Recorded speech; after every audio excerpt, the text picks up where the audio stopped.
नमस्कार मित्रों, all government exam channel में आपका स्वागत है। आज 17 जून 2020 और आज से करंट अफेयर्स के जितने भी इंपॉर्टेंट क्वेश्चन हैं वो सारे डिस्कस करेंगे। साथ में प्रत्येक क्वेश्चन से रिलेटेड आपको इंपॉर्टेंट फैक्ट बताऊंगा जो एग्जाम की वजह से काफ़ी इंपॉर्टेंट, इसलिए वीडियो को पूरा ध्यान से अंत तक देखना। अगर चैनल पर नहीं तो सब्सक्राइब कर देना, साथ बेल आइकन भी दबा देना। चलिए स्टार्ट करते हैं आज का पहला क्वेश्चन। किस केंद्रीय मंत्री ने सहकारी सहकार मित्र योजना का शुभारंभ किया है? किस केंद्रीय मंत्री ने सहकारी सहकार मित्र योजना यानी जिस योजना का नाम है सहकारी सहकार मित्र योजना का शुभारंभ किया है? इसका आंसर हो जाएगा ऑप्शन सी, नरेंद्र सिंह तोमर। नरेंद्र सिंह तोमर ने सहकारी सहकार मित्र योजना का शुभारंभ किया है। वो एक केंद्रीय मंत्री हैं, केंद्रीय कृषि मंत्री है और यह पहल एनसीडीसी की है। एनसीडीसी यानी राष्ट्रीय सहकारिता विकास निगम, इनके द्वारा एक किसान ऐप भी लॉन्च किया गया है जिसका नाम है किसान रथ। यानी केंद्रीय कृषि मंत्री नरेंद्र सिंह तोमर ने सहकारी सहकार मित्र योजना का शुभारंभ किया है और इन्होंने किसान ऐप भी लॉन्च किया है जिसका नाम है किसान रथ और यह राष्ट्रीय सहकारिता विकास निगम के द्वारा लॉन्च किया गया है। चलिए नेक्स्ट क्वेश्चन देखते हैं। हाल ही में फिलीपींस में भारत के अगले राजदूत के रूप में किसे नियुक्त किया गया है? फिलीपींस में भारत के अगले राजदूत के रूप में किसे नियुक्त किया गया है? उसका आंसर हो जाएगा option A, Shambhu S Kumaran को अभी फिलीपींस में भारत के अगले राजदूत के रूप में नियुक्त किया गया है। इसने जयदीप मजूमदार का स्थान लिया है और राहुल श्रीवास्तव वो रोमानिया में ब्रांड एम्बेसडर बनाए गए हैं। मोनिका मेहता जो स्विट्जरलैंड में ब्रांड एम्बेसडर बनी है। अभी जो ब्रांड एम्बेसडर बने हैं इसका थोड़ा आप ध्यान से देखना है क्योंकि एग्जाम की वजह से काफ़ी इंपॉर्टेंट है। चलिए नेक्स्ट क्वेश्चन देखते हैं। हाल ही में बने यूटीआई म्यूचुअल फंड के सीईओ कौन बने हैं? यूटीआई म्यूचुअल फंड के नए सीईओ कौन बने हैं? तो इसका आंसर हो जाएगा ऑप्शन सी, इम्तियाजुर रहमान। इम्तियाजुर रहमान जो अभी यूटीआई म्यूचुअल फंड के नए सीईओ बनाए गए हैं। इस यूटीआई म्यूचुअल फंड की स्थापना हुई थी 24 जनवरी 2003 को हुई थी और इसका हेड ऑफिस मुंबई महाराष्ट्र में है। चलिए नेक्स्ट क्वेश्चन देखते हैं। हाल ही में world Elder abuse awareness day कब मनाया गया? हाल ही में world Elder abuse awareness day कब मनाया गया? तो इसका आंसर हो जाएगा ऑप्शन डी, 15 जून। बुजुर्गों के साथ होने वाले दुर्व्यवहार के बारे में जागरूकता करने के लिए world Elder abuse awareness day मनाया जाता है। संयुक्त राष्ट्र के संगठन अंतर्राष्ट्रीय बुजुर्ग दुर्व्यवहार रोकथाम संघ यानी INPE ने इस दिवस की शुरुआत की थी। यह दिवस लोगों को जागरूक और बुजुर्गों के साथ होने वाले दुर्व्यवहार और पीड़ा के खिलाफ अपनी आवाज़ उठाने को प्रेरित करता है। WHO के अनुसार वर्ष 2017 में वैश्विक स्तर पर 60 वर्ष और उससे अधिक उम्र के अनुमानित 16% बुजुर्गों के साथ दुर्व्यवहार हुआ है। भारत में वर्ष 2011 की जनगणना के अनुसार भारत की कुल आबादी में बुजुर्गों का हिस्सा 8.57% था तथा वर्ष 2021 में ये हिस्सा 10.70 और वर्ष 2026 में 12.40 तक बढ़ने की उम्मीद है। चलिए नेक्स्ट क्वेश्चन देखते हैं। हाल ही में किस कंपनी के निदेशक अतुल श्रीवास्तव का निधन हुआ है? हाल ही में किस कंपनी के निदेशक अतुल श्रीवास्तव का निधन हुआ है? तो इसका आंसर हो जाएगा ऑप्शन ए, सेल। यानी सेल कंपनी के जो निदेशक है अतुल श्रीवास्तव का, उनका निधन हुआ है। सेल की फुल फॉर्म क्या है? Steel authority of India limited. चलिए नेक्स्ट क्वेश्चन देखते हैं। हाल ही में अटॉर्नी जनरल के वेणुगोपाल का कार्यकाल कितने साल बढ़ाया गया है? अभी भारत के जो अटॉर्नी जनरल है उसका नाम है के वेणुगोपाल और उसके कार्यकाल को अभी कितने साल तक के लिए बढ़ा दिया गया है? तो इसका आंसर हो जाएगा ऑप्शन ए, एक। यानी अभी जो भारत के अटॉर्नी जनरल के वेणुगोपाल है उनके कार्यकाल को अभी 1 साल तक के लिए बढ़ा दिया गया है। के वेणुगोपाल ने आर्टिकल 370 यानी सिटीजन अमेंडमेंट बिल में सरकार का पक्ष रखा था। अभी जो आर्टिकल 370 के अकॉर्डिंग जो सिटीजन अमेंडमेंट बिल है उसमें सरकार का पक्ष रखा था। चलिए नेक्स्ट क्वेश्चन देखते हैं। हाल ही में जर्मी क्लिनिक नामक सैनिटाइजिंग चैम्बर किसने विकसित किए हैं? हाल ही में जर्मी क्लीन नामक सैनिटाइजिंग जो चैम्बर है वो किसने विकसित किया है? तो इसका आंसर हो जाएगा ऑप्शन सी, DRDO। यानी डीआरडीओ ने जर्मी क्लीन नाम एक सैनिटाइजिंग चैम्बर विकसित किया है। डीआरडीओ का फुल फॉर्म क्या है? Defence research development organisation. Defence research development organisation. चलिए नेक्स्ट क्वेश्चन देखते हैं। बिहार खादी के ब्रांड एम्बेसडर कौन बने हैं? बिहार खादी के ब्रांड एम्बेसडर कौन बने हैं? तो इसका आंसर हो जाएगा ऑप्शन बी, पंकज त्रिपाठी। पंकज त्रिपाठी है जो अभी बिहार के ब्रांड एम्बेसडर बनाए गए हैं, खादी के ब्रांड एम्बेसडर बनाए गए हैं। और खादी भारत में सबसे पुराने हाथ से बनने वाले वस्त्रों कहते हैं।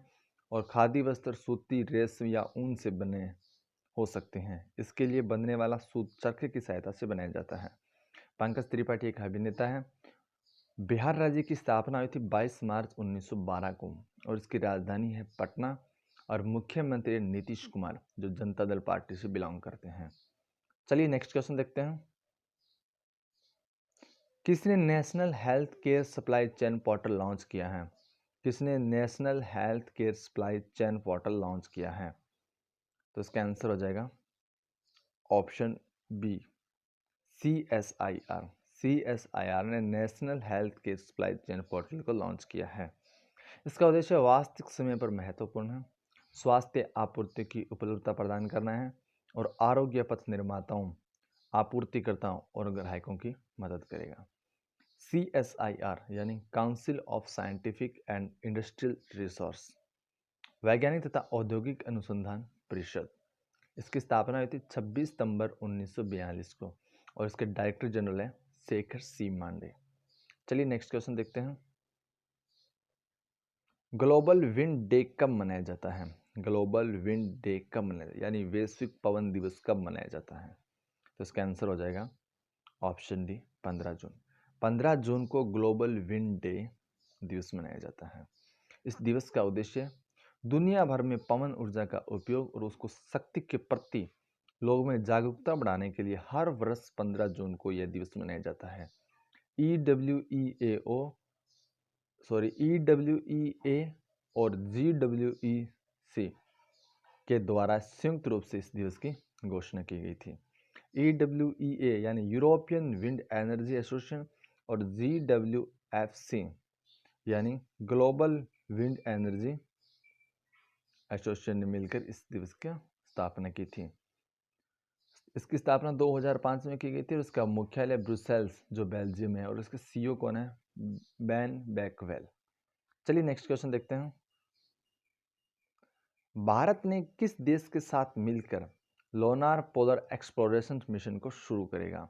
भारत किस देश के साथ मिलकर लोनार पोलर एक्सप्लोरेशन मिशन को शुरू करेगा? तो इसका आंसर हो जाएगा option C, Japan. Bharat Japan के साथ मिलकर के लोनार पोलर एक्सप्लोरेशन मिशन को शुरू करेगा। इसका उद्देश्य उन क्षेत्रों के अवलोकन से, यानी जहाँ पे पानी की मात्रा के बारे में वास्तविकता के द्वारा प्राप्त करना है, जहाँ पहले से मौजूद डाटा के अनुसार पानी की अस्तित्व है। जापान एशिया महाद्वीप में स्थित है और इसकी राजधानी टोक्यो हॉन्शू द्वीप पर स्थित है और इसकी करेंसी है जापानी येन और प्रधानमंत्री कौन है वहाँ के? Shinzo Abe. चलिए नेक्स्ट क्वेश्चन देखते हैं। अभी हाल ही में वसंत राय जी का निधन हुआ। अभी हाल ही में वसंत राय जी का निधन हुआ, वे कौन थे? अभी हाल ही में वसंत राय जी का निधन हुआ, वे कौन थे? तो इसका आंसर हो जाएगा ऑप्शन बी, क्रिकेट। वो एक क्रिकेटर थे। वसंत राय जी का निधन हुआ, वो क्या थे? क्या क्रिकेटर थे। चलिए नेक्स्ट क्वेश्चन देखते हैं। एक्टर सुशांत सिंह राजपूत 14 जून 2020 को अपने घर में मृत पाए गए। उनकी पहली फिल्म का नाम बताएं। अभी अभी हाल ही में एक्टर सुशांत सिंह राजपूत का निधन हो गया है। जिन्होंने खुदकुशी की है उसका निधन 14 जून 2020 को अपने घर में मृत पाए गए थे और उनकी पहली फिल्म का नाम बताएं। तो इसका आंसर हो जाएगा ऑप्शन ए, काई पोचे। काई पोचे नाम से उनकी पहली फिल्म है। बताया जा रहा है कि सुशांत पिछले काफ़ी समय से डिप्रेशन में थे। पुलिस इसे आत्महत्या की आशंका जता रही है और मामले की जांच कर रही है। पोस्टमार्टम रिपोर्ट में मौत की वजह फांसी की वजह से गला दबाना बताया गया है। कहाँ के रहने वाले थे? वे मूलतः बिहार के रहने वाले थे और पटना में वर्ष 1986 में उनका जन्म हुआ था और परिवार पूर्णिया जिले से ताल्लुक़ रखता है और उनकी पहली मूवी थी काई पोचे। हालांकि इससे पहले वो टीवी सीरियल में काम कर चुके थे। चलिए नेक्स्ट क्वेश्चन देखते हैं। इंफ्रास्ट्रक्चर क्षेत्र से जुड़े किस संगठन ने खुद को पूरी तरह से डिजिटल कर लिया है? इंफ्रास्ट्रक्चर क्षेत्र से जुड़े किस संगठन ने खुद को पूरी तरह से डिजिटल कर लिया है? तो इसका आंसर हो जाएगा ऑप्शन ए, NHAI। NHAI ने खुद को पूरी तरह से डिजिटल कर लिया है। इस प्राधिकरण के अनुसार NHAI का संपूर्ण प्रबंधन वर्कफ्लो मैनुअल से डिजिटल हो गया है। एनालिटिक्स प्लेटफॉर्म, डेटा लेक और प्रोजेक्ट मैनेजमेंट सॉफ्टवेयर के लॉन्च के साथ मैनुअल से ऑनलाइन पोर्टल लॉन्च किया गया है। चलिए नेक्स्ट क्वेश्चन देखते हैं। किस केंद्र शासित प्रदेश में नई मीडिया नीति बनाई गई? किस केंद्र शासित प्रदेश में नई मीडिया नीति बनाई गई जिसका विरोध किया जा रहा है? तो इसका आंसर हो जाएगा option C, Jammu and Kashmir. Jammu and Kashmir में एक नई मीडिया नीति बनाई गई है जिसका अभी विरोध किया जा रहा है। नई मीडिया नीति के तहत सरकारी विज्ञापन देने से पहले अखबारों के प्रकाशकों, संपादकों और अन्य प्रमुख स्टाफ के लिए उनकी पृष्ठभूमि की जांच करना अनिवार्य होगा। 2 जून को प्रशासन नई मीडिया नीति की घोषणा की थी, जिसके तहत उसके पास अधिकार है कि वो किसी को फर्जी, अनैतिक और देशद्रोही घोषित कर सकता है। इसके अलावा उस मीडिया संगठन को सरकारी विज्ञापन देना बंद किया जा सकता है और सुरक्षा एजेंसियों के साथ जानकारी साझा की जा सकती है और पत्रकारों या मीडिया संगठन के खिलाफ कानूनी कार्रवाई कर सकता है। आज के लिए इतना ही।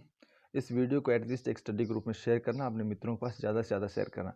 अगर चैनल पे नए तो सब्सक्राइब कर देना, अगर वीडियो अच्छा लगे तो लाइक कर देना और शेयर कर देना। Thank you so much.